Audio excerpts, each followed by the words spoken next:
డబ్బు, అనారోగ్యం, ఉద్యోగం, వ్యాపారం, అప్పులతో బాధపడుతున్నారా? మీకోసమే లాంచ్ యువర్ ఫ్యూచర్ ప్రోగ్రామ్.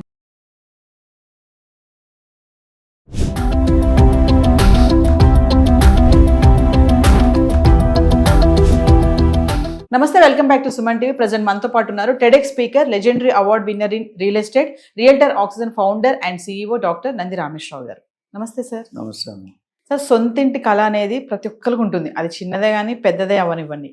అయితే ఇప్పుడు కేంద్రం ఒక బంపర్ ఆఫర్ ఇచ్చింది. అంటే 25 లక్షలు లోన్ తక్కువ వడ్డీ రేటుకి అని చెప్తున్నారు. ఒక్కసారి ఆ నిబంధనలు ఏంటి, ఆ రూల్స్ ఎలా ఉంటాయి, మరి క్రెడిట్ స్కోర్ కూడా దీంట్లో చూస్తారా? అంటే ఇది గవర్నమెంట్ తరఫున ఎప్పటికప్పుడు కొత్త పద్ధతులు, కొత్త మెథడాలజీ తీస్తున్నారు. అది ప్రజలకి, ముఖ్యంగా ఇల్లులు కట్టుకునే వాళ్ళకి సహాయం చేయాలనే ఇంటెన్షన్ లాస్ట్ 30 years చాలా చేంజెస్ వచ్చాయి.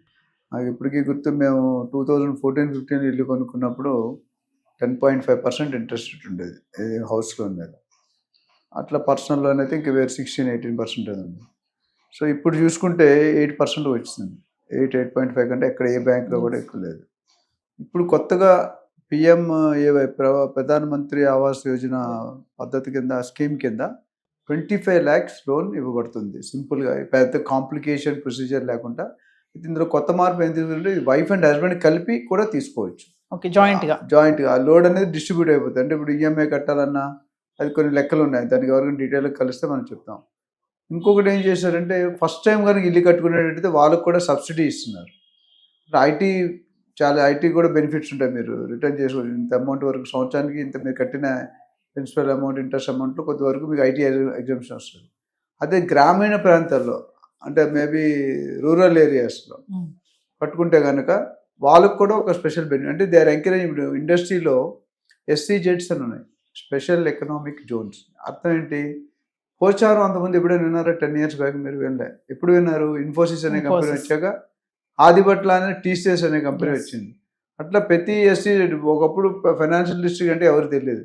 తెల్లాపూరు, కొల్లూరు అన్నీ కూడా. ఇప్పుడు ఎక్కడ పడితే అక్కడ సజ్జులు, IT పార్క్స్, రహేజా మైండ్స్ ఒక సంచలనం. 100 ఎకరాల్లో అన్ని హోటల్ అన్నిటితో కూడా. అంటే అక్కడ ఇండస్ట్రీ ఒకప్పుడు IT రహేజా మైండ్స్ పెద్ద అడవి. బంజారాస్ దాటి వెళ్ళారు, జూబిలీస్ అంటే భయపడేవారు.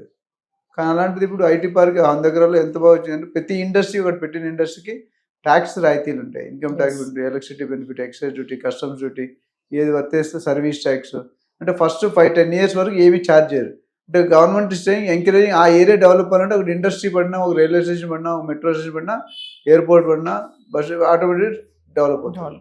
అలా మీరు చూసుకుంటే పోచారం కానీ, ఇటు మన ఫైనాన్షియల్ డిస్ట్రిక్ట్ అన్నీ కూడా కొన్ని SEZ పార్కులు చాలా ఉన్నాయి. అట్లా హౌసింగ్ లోన్ కూడా సిబిల్ రేటింగ్ ఎట్లయినా చూస్తారు. Credit score of the loan తీసుకునే వాళ్ళు ఎవరైతే ఉన్నారో వాళ్ళు ఇంపార్టెంట్. మొన్న ఏం చెప్పారంటే, కొద్దిగా క్రెడిట్ స్కోర్ డివైడ్ చేయండి, మరీ స్ట్రిక్ట్గా ఉండకండి, మినిమం ఉంటే ఇవ్వండి అన్నారు ఒక లాస్ట్ టైం. ఇప్పుడు ఏమంటున్నామంటే, ఆ 25 లక్షలకి కూడా సబ్సిడీ గ్రామీణ ప్రాంతాల్లో కట్టిన వాళ్ళకి, ఫస్ట్ టైం కట్టుకున్న వాళ్ళకి, మన ఆల్రెడీ లేడీస్ పేరు రిజిస్ట్రేషన్ చేస్తే 1% తగ్గుతుందని మహిళలను ఎంకరేజ్ చేస్తున్నారు. ఎన్నట్లో మహిళలు, ఇందులో కూడా కిసే కంపెనీ, ప్రతి ఫీల్డ్లో కూడా మహిళలు ఉన్నారు. లేని ఫీల్డ్ మీరు చెప్పలేరు. చెప్పండి నాకు మహిళలు లేని. బస్ డ్రైవర్ దగ్గర నుండి, పెట్రోల్ గర్ల్ దగ్గర నుండి, ఫ్లైట్ SIS చందా coacher, CEO level, MD level దాకా కూడా ఉన్నాయి. సో లేడీస్కి ఇనఫ్ సఫిషియెంట్ సపోర్ట్ ఇస్తున్నారు, బ్యాకప్ ఇస్తున్నారు, రిజర్వేషన్ కోటా ఇస్తున్నారు. ఆల్రెడీ ఆ రిజర్వేషన్ ఎప్పుడో ఫైటింగ్ అవుతుంది. సో ఈ లోన్, ఈ 25 lakhs అనేది చాలా ఊరట. ఎందుకంటే వాళ్ళకి లోన్ కాంపోనెంట్ తక్కువ ఉంటుంది. వాళ్ళు 10 లక్షలు 15 లక్షలు సేవ్ చేసుకుంటే 40-50 లక్షలు ఒక మంచి ప్లాట్ వచ్చేస్తుంది. సో వాళ్ళు కూడా సొంత ఇంటి గల నెరవేర్చడానికి ఒక గవర్నమెంట్ సదుపాయం అంటే హెల్ప్ చేస్తుందని చెప్పచ్చు. It's a good sign. అంటే ప్రధానమంత్రి ఆవాస్ యోజన ఈ స్కీమ్ సార్, ఇల్లు కట్టుకోవడానికి లోనే కాకుండా అనేక ప్రయోజనాలు కూడా ఉన్నాయని చెప్తున్నారు. ఏంటి సార్ అవి బెనిఫిట్స్ ఏంటి? అంటే ప్రయోజనం అంటే అదే చెప్పా కదా, ఇప్పుడు తక్కువ రేట్లో ఇంట్రెస్ట్ డబ్బులు వస్తున్నాయి, వెరీ ఫ్యూ, తక్కువ ఇంట్రెస్ట్ రేట్. రెండోది క్రెడిట్ స్కోర్ వరకు చూడమంటున్నారు. మూడోది ఫస్ట్ టైం కట్టుకునే వాళ్ళకి ఎంకరేజ్ చేస్తున్నారు. పల్లెటూరులో కట్టుకునే వాళ్ళు కూడా ఎంకరేజ్ చేస్తున్నారు. ఉమెన్ పేరెంట్ చేసుకుంటే ఎంకరేజ్ చేస్తారు. అది లోన్ కాదు, రిజిస్ట్రేషన్. అంటే ఈ 4-5 పాయింట్లు చాలా ఉన్నాయి. ముఖ్యంగా ఈ పాయింట్ల వల్ల they are trying to encourage the household sector, residential సెక్టర్ని కూడా పెంచాలి. కమర్షియల్ ఎట్లా కట్టుకోలేం, రెసిడెన్షియల్ కట్టుకుంటే రేపొద్దున వాళ్ళు అద్దెలు కట్టాల్సిన భారం. ఇప్పుడు లైఫ్లో ఏంటంటే, ఎప్పుడైనా మీరు చూసుకుంటే ఏది లేకపోయినా పర్లేదు, కారు లేకపోయినా పర్లేదు, బంగారం లేకపోయినా పర్లేదు, వెండి లేకపోయినా పర్వాలేదు, కానీ ఇల్లు లేకపోతే ప్రాబ్లం. ఎందుకంటే మీరు ఇంట్లో ఉన్నారు, కరోనా వచ్చింది, మీరు రెంట్ కట్టలేకపోయారు, ఏం చేశారు ఓనర్స్? బయటికి పంపించేసారు. బయట మీకు ఇష్టం లేకపోయినా 2 నెలలు ఒక గవర్నమెంట్ చెప్పింది సగం 50% కూడా కట్టలేరు కదా.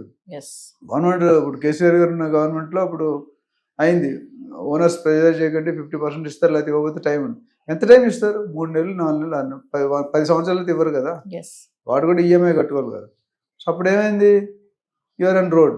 సపోజ్ మన జాగా, నేను ఎప్పుడు రియల్ ఎస్టేట్లో చెప్పేది ఏంటంటే కనీసం 100 గజాల జాగా కానీ ఒక చిన్న సింగిల్ బెడ్రూమ్ ఫ్లాట్ కానీ సింప్లెక్స్ కానీ కొనుక్కొని పెట్టుకుంటే నీకు ఇన్కమ్ లేదు, శాలరీ లేదు, బిజినెస్ పడిపోయింది, ఛానల్ పడిపోయింది, కంపెనీ పడిపోయింది అంటే కూడా పచ్చడి మీద తిరిగితే మంచిగా తాగి బతకవచ్చు. ఇల్లు లేకపోతే రోడ్డు మీద ఉండి బతకలేరు. అది importance of house. So house అనేది ఒక నీడే. ఇంగ్లీష్లో నీడ్ అండ్ వాంట్ ఉన్నారు. నీడ్ అంటే అర్థం ఏంటి? నీకు దాహం వేస్తే మంచిగా తాగితే నీడ్ అయిపోతుంది. వాంట్ అంటే నాకు జ్యూస్ కావాలి, కోకోనట్ వాటర్ కావాలి, లేకపోతే లస్సీ కావాలనేది చాయిస్. సో అందరూ అఫోర్డ్ చేయాలి. సో మనకి నీడ్, బేసిక్ నీడ్ అంటున్నారు. రోటీ కపడా మొక్కలు అయితే నువ్వు కష్టం. రోటీ కపడా మొక్క లేటెస్ట్ ఇందాక వీడియోలో చెప్పే గోల్డ్ కూడా యాడ్ అయిపోతుంది. గోల్డ్ లేకపోతే కష్టం.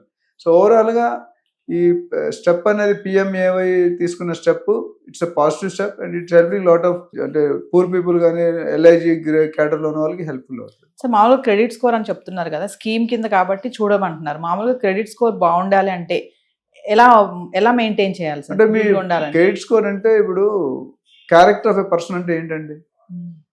నాకు తెలిసి సింపుల్ అంటే ఎవరు లేనప్పుడు నువ్వేం చేస్తావు అది నీ క్యారెక్టర్. ఫర్ ఎగ్జాంపుల్ కమర్షియల్ షాప్కి వెళ్తున్నావు, కమర్షియల్ కాంప్లెక్స్కి రానికి ఏం చేస్తారు? కొన్ని కాంప్లెక్స్ అన్ని స్విచ్ చేస్తుంటాయి, అంతా ఎక్కడ పడితే అక్కడ స్టెప్స్ మీద ఎక్కి చూసేస్తారు. అంటే ఎవరు చూడరు కదా. అదే మెయిన్ కారిడార్లో ఉన్న ఆఫీస్లో ఉండదు. అదే బ్యాంక్ ఏంటంటే సిబిల్ స్కోర్ ఏంటంటే నీ బ్యాంకులో నీ ట్రాన్సాక్షన్, నీ క్యారెక్టర్ ఎట్లా ఉంది, నువ్వు ఇచ్చిన చెక్కులు ఎన్ని బౌన్స్ అవుతున్నాయి, నీకు వచ్చిన ఎన్ని బౌన్స్ అవుతాయి, నువ్వు ఇచ్చిన ఎన్ని బౌన్స్ అవుతుంది, దాన్ని బట్టి ట్రాక్ రికార్డ్. నువ్వు ఈఎంఐ కట్టిన ఎన్నిసార్లు డిఫాల్ట్ అయ్యావు, అప్పు తీసుకుంటే ఎన్నిసార్లు డిఫాల్ట్ అయ్యావు, ఇవన్నీ కూడా క్రెడిట్ స్కోర్లో తీసుకొని అప్పుడు చెప్తారు. అంటే జనరల్గా 900 పాయింట్స్కి వాల్యుయేట్ చేస్తారు. ఎవరికైనా 650, 700 దాకా వస్తే లోన్ ఇవ్వరు. నేను లోన్ తీసుకున్నా లక్కీగా 880 వచ్చాయి. నేను ఎక్కడ డిఫాల్ట్ కాలేదు. 30 yearsలో నా బ్యాంక్ అకౌంట్ ఉంది, యూనియన్ బ్యాంక్. అంతకుముందు ఆంధ్ర బ్యాంక్, ఇప్పుడు యూనియన్ బ్యాంక్. ఒక్క చెక్ బౌన్స్ అటు సైడ్ నుండి ఇటు చేయడం లేదు. అంటే 30 years సింగిల్ చెక్ మెయింటైన్ చేయడం అనేది is not that easy. So అలాంటిది అంతే నా ఫోన్లో వస్తుంది, సార్ మీ క్రెడిట్ రేట్ బాగుంది, మీకు 10 కోట్ల లోన్. ఏం చేయాలి? 10 కోట్ల లోన్ తీసుకొని కట్టాలి కదా. 10 కోట్ల లోన్ తీసుకుని 10 లక్షలు ఈఎంఐ కట్టాలి. So but it's a character in a bank transaction. Normal character అనేది మన హ్యూమన్ లైఫ్లో. Thank you sir.